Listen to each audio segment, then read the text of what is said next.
Hi, it's Maya here, and welcome to the second part of my winter book haul. These are all the books that I have currently checked out from the library. If you want to see the books that I have bought since November last year, check out the first part. So let's start with the science fiction and fantasy books that I have.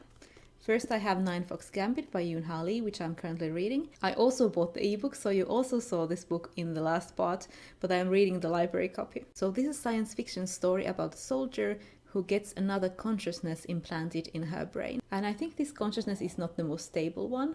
This is so far really intriguing. The world is so interesting. Then I have The Power by Naomi Alderman. And this is a book about what if girls suddenly develop superpowers so that they can inflict pain. I'm not sure if the older women get this as well or only the younger girls. And the most interesting thing about this is this reversal of power. What if young girls were more powerful than men? And I think it goes into some pretty dark places. I decided to get this from the library when I was sitting in the bookstore and I read the first chapter and I really wanted to read more, but I wanted to pick up only one book and that was The Lie Tree, so I got this from the library. Then I picked up Maggie Stiefvater's The Dream Thieves, which is the second book in the Raven cycle, and I'm not sure if I will get this, to be honest.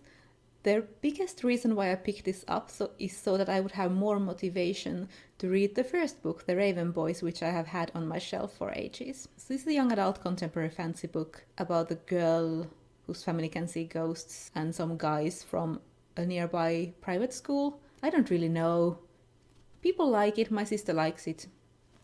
I need to read the first one because I own it. Then I have a very interesting book. This is Dracula's Guest, a connoisseur's collection of Victorian vampire stories collected by Michael Sims. Acclaimed author and anthologist Michael Sims brings together the finest vampire stories of the Victorian era, beginning with the supposedly true accounts that captivated Byron and Shelley.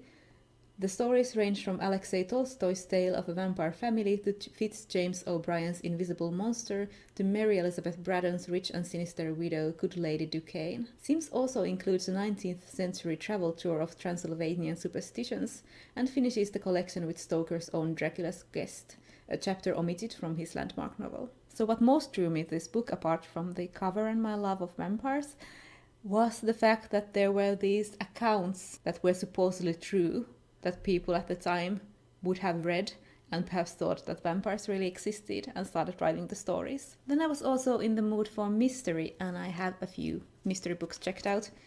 I have a couple of short story collections by Agatha Christie, While the Light Lasts and Problem at Polenza Bay. And the main reason I picked these up is because I'm reading the Hercule Poirot books in order, and I noticed that there are a couple of short stories, Poirot short stories in these, that came before some of the novels that I've already read. So that's the reason for these. Then I have The Sweetness at the Bottom of the Pie by Alan Bradley, and these are mystery stories with an 11-year-old protagonist. So Flavia de Luce, anyway, solves crimes. This is a pretty popular series and I really love the covers, so it was high time that I tried this. And finally, at the same time that I found the Victorian vampire book, I found the first novel in the Phryne Fisher series, Miss Phryne Fisher Investigates, by Kerry Greenwood. And I'm interested in this book, this mystery series, because I really like the TV series called Miss Fisher's Murder Mysteries, that I think you can find on Netflix in most countries by now. I watched the first 2 seasons and I find it to be really fun and the character of Phryne to be really engaging.